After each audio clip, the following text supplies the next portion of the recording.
Good afternoon.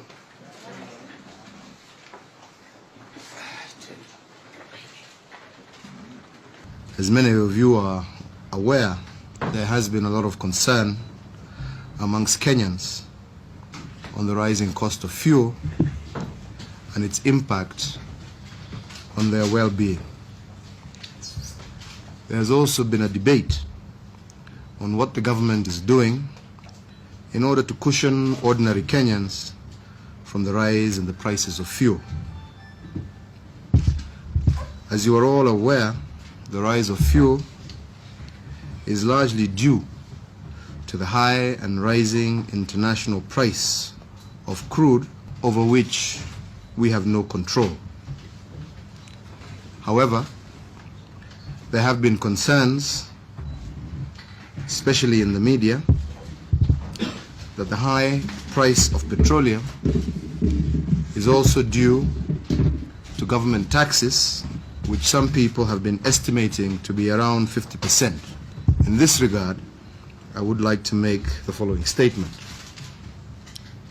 First, that the maximum tax on super and regular petrol is only 26% of the current pump prices, while that of kerosene and diesel is 7.9 and 17.9% respectively. This is way below the figures that have been circulating in the media. More importantly, fuel taxes have remained constant for a very long time.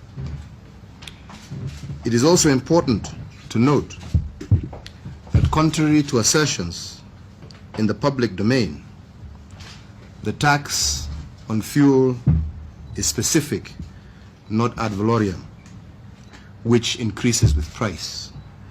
What do I mean by this? I mean that despite the rise in the price of fuel, the government revenue that it collects from fuel has remained the same.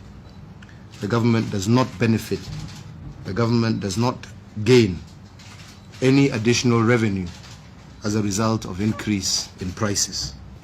In this regard, and working with the Ministry of Energy and the Energy Regulatory Commission and the Kenya Revenue Authority, we have examined the possible measures that can be undertaken to help cushion Kenyans from the effects of high fuel prices. Under the law, the Minister of Finance can vary taxes by a maximum of 30% without first having to go to Parliament. In this regard, and after lengthy deliberations, we have taken measures to reduce excise tax on kerosene by 30% and that of diesel by 20%.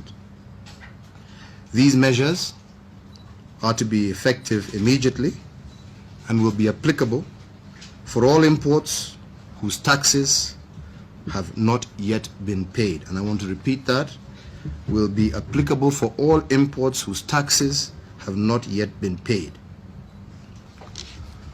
With regard to food prices, we have instructed the Commissioner of Monopolies to review the market and to determine if there are any anti-competitive practices that may be contributing to the higher prices that consumers are facing.